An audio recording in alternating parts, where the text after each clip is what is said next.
තුන් ලෝකෙම කීකරු තුන් ලෝකෙම හික්මෝන ලස්සන පුතෙකුට මේ බලන්නකො නෙත් සංගල රාහුල මුනිදුගේ නෙත් සංගල කොහොම තියෙන්නේ ඇතිද?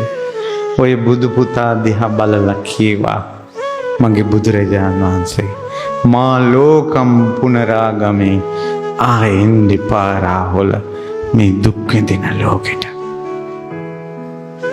එන්නට නම් එපා යලි දුකින් පිරුණ මේ ලෝකෙට. මල ගෙදරක පුතා මැරුණ මල ගෙදරක චූටි වියේ තරුණ වියේ පුතා මැරුණ මල ගෙදර කොයි අම්මාද කොයි තාත්තාද අඬන්නේ? දුකින් පිරුණ මේ ලෝකෙන් ඔබ නිදහස් යම් පුතේ කියලා අඬන්නේ කවුද? ආයම උඹ අපි ළඟට වරෙන් කියලා අඬන්නේ.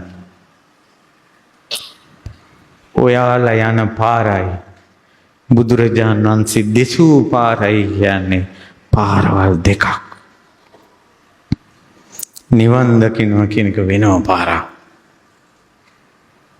ලේසි නෑ.